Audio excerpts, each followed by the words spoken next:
제14장.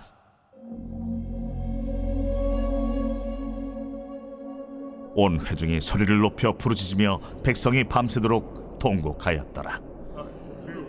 이스라엘 자손이 다 모세와 아론을 원망하며 온 회중이 그들에게 이르되, 우리가 애굽 땅에서 죽었거나 이 광야에서 죽었으면 좋았을 것을 어찌하여 여호와가 우리를 그 땅으로 인도하여 칼에 쓰러지게 하려 하는가? 우리 처자가 사로잡히리니 애굽으로 돌아가는 것이 낫지 아니하랴. 우리가 한 지휘관을 세우고 애굽으로 돌아가자 하매 모세와 아론이 이스라엘 자손의 온 회중 앞에서 엎드린지라. 그 땅을 정탐한 자 중 눈의 아들 여호수아와 여분네 아들 갈렙이 자기들의 옷을 찢고 이스라엘 자손의 온 회중에게 말하여 이르되, 우리가 두루다니며 정탐한 땅은 심히 아름다운 땅이라. 여호와께서 우리를 기뻐하시면 우리를 그 땅으로 인도하여 들이시고 그 땅을 우리에게 주시리라. 이는 과연 젖과 꿀이 흐르는 땅이니라. 다만 여호와를 거역하지는 말라. 또 그 땅 백성을 두려워하지 말라. 그들은 우리의 먹이라. 그들의 보호자는 그들에게서 떠났고 여호와는 우리와 함께 하시느니라. 그들을 두려워하지 말라. 하나 온 회중이 그들을 돌로 치려 하는데 그때에 여호와의 영광이 회막에서 이스라엘 모든 자손에게 나타나시니라. 12 정탐꾼의 보고를 들은 이스라엘 백성들의 반응은 어떠했을까요? 그들은 무엇을 선택했을까요? 이제 이스라엘 백성의 모습을 한번 살펴봅시다. 먼저 1절에서 4절의 모습은 이제 이스라엘 백성의 반응을 보여줍니다. 그들은 어땠을까요? 안타깝게도 이들의 시각은 하나님의 구원을 바라보지 못했습니다. 10명의 정탐꾼이 보고 온 그 백성들의 강함과 그 강한 성읍의 이미지가 그들에게 다가왔던 것 같습니다. 그 결과 그들의 반응은 낙담이었습니다. 그리하여 온 회중이 부르짖으며 밤새도록 통곡합니다. 이때까지 열심히 믿고 따라왔는데 이제 오도 가도 못하게 되었으니 어떡하냐 하는 염려였습니다. 그리고 이들은 모세와 아론을 원망하기 시작했습니다. 그리고 차라리 애굽 땅이나 광야에서 죽었으면 좋았을 것을 하며 그들이 은혜로 지나왔던 길을 후회하기 시작합니다. 심지어는 어떻게 여호와께서 우리를 그 땅으로 인도하여 칼에 죽게 하느냐 하시며 하나님을 원망합니다. 하나님의 구원하심을 잊어버리고 하나님의 도우심을 바라보지 못하는 백성들의 마음은 이제 두려움이 자리 잡기 시작합니다. 담대하라 했던 모세의 말씀을 간직하지 못했던 이 정탐꾼들의 마음은 그대로 전염이 되어 온 이스라엘 백성의 마음에 담대한 마음이 아니라 두려운 마음으로 휩싸이게 했고, 결국 이 두려움은 하나님의 뜻을 거역하고 하나님의 은혜를 거역하며 애굽으로 다시 돌아가자 하는 생각으로 이어졌습니다. 두려움에 사로잡힌 이들은 정말 두려워해야 할 분이 누군가를 잊어버리고 말았습니다. 이들은 당시 세계 최강대국 애굽을 초토화시키며 그들을 구원했던 하나님을 잊었습니다. 만나와 메추라기로 그들을 먹이시며 지금도 구름기둥과 불기둥으로 함께 하시는 하나님을 잊어버렸습니다. 바로 옆에 계신 하나님을 믿지 못하는 그들에게 남은 것은 이제 그들의 생각대로 반역하는 것 뿐이었습니다. 자, 이제 이 상황을 어떻게 정리해야 할까요? 5절에 보면 모세와 아론은 이스라엘 자손의 온 회중 앞에서 엎드립니다. 이들은 하나님을 믿었기 때문입니다. 온 회중의 반응보다 더 강한 것이 하나님이심을 믿었기 때문입니다. 하나님의 도우심이 없으시면 아무것도 할 수 없다는 것을 믿었기 때문입니다.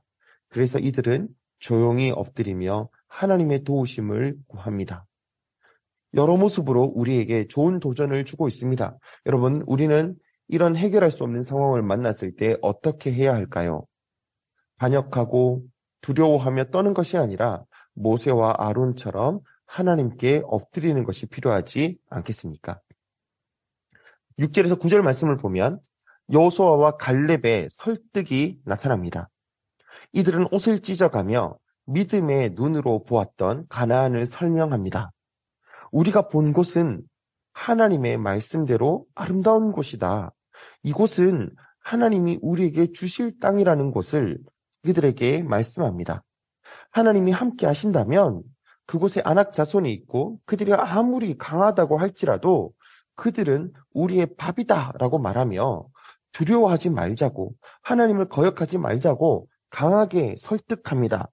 왜 그럴 수 있었을까요? 이들은 안악 자손을 바라보는 것이 아니라 우리와 함께 계시는 하나님을 바라보았기 때문입니다. 그런데 아쉽게도 하나님을 바라보지 못하고 그들의 그 큰 성읍과 그 안악 자손의 두려움을 바라보았던 이스라엘 온 회중은 10절 말씀을 보면 그들의 말을 듣지 않고 오히려 그들을 돌로 치려고 하게 됩니다. 똑같은 상황을 보는데도 왜 이렇게 다른 반응을 나왔을까요? 10명의 정탐꾼과 이 2명의 정탐꾼이 바라보았던 것이 달랐을까요? 아닙니다. 이들은 같은 곳을 보았습니다. 하지만 그들이 보는 것이 달랐습니다. 여호와를 바라보는 여호수아와 갈렙은 그 가나안 땅과 그 땅의 거민들이 하나님이 주시는 선물임을 알았습니다. 그런 그들에게 아무리 강한 아낙 자손도 네피림도 크고 견고한 성읍도 아무것도 아니었습니다. 하나님을 바라보는 사람, 크신 하나님을 바라보는 자들에게는 그 큰 아낙 자손도 그냥 밥으로 보였을 뿐입니다. 하지만 하나님을 바라보지 못하고 이 땅의 현실부터 바라보는 사람들에게는 그 가나안의 거민들은 너무나도 커 보였습니다. 그 성읍들은 너무나도 견고하게 보였습니다. 그런 그들에게 하나님도 못 이길 것 같아 보였습니다. 날마다 하나님의 말씀을 통하여 하나님을 바라보고자 하시는 매일 성경의 독자님들, 오늘 우리는 누구를 바라보고 있습니까? 하나님을 바라보고 우리에게 닥쳐진 현실들을 바라보고 있습니까? 아니면 오늘 우리에게 닥쳐진 현실들을 먼저 바라보고 하나님을 보려고 하고 있습니까? 하나님을 바라보는 자는 세상을 두려워하지 않습니다. 하나님이 누구신지를 아는 사람들은 세상을 두려워하지 않습니다. 기억하십시오. 우리 하나님은 세상을 창조하신 분이십니다. 저 강한 나라 애굽을 10가지 재앙으로 치시며 홍해를 가르시며 그 백성을 구원하신 크신 분이십니다. 그 백성을 인도하신 우리와 함께 계신 하나님이십니다. 자기 아들까지 희생하시면서 우리에게 구원을 베푸시는 하나님이십니다. 나를 사랑하시는 하나님이십니다. 여러분, 이 크고 놀라우신 하나님을 경험하십시오. 그리고 하나님의 눈으로 우리에게 놓여진 세상을 바라보십시오. 이제 저 크다는 아낙 자손도, 저 견고하다는 수많은 성읍들도 우리에게 밥으로 보일 것입니다. 기도하겠습니다. 하나님 아버지, 감사합니다.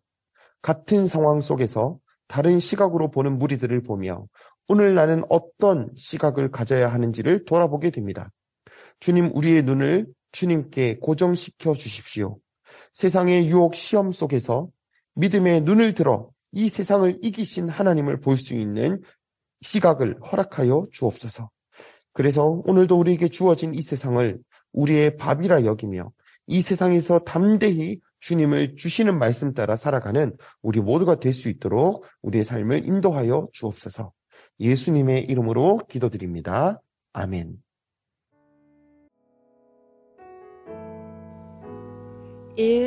오심 기도. 하루 5번 마음을 다해 드리는 기도. 나는 죽었습니다. 제가 주인이 아니고 예수님이 저의 주인이십니다. 예수님은 십자가에서 죽으시고 부활하셨습니다. 부활하신 예수님을 가슴으로 만나서 따라가며 간증합니다. 사랑하는 가족과 함께 영광스러운 승리를 노래합니다.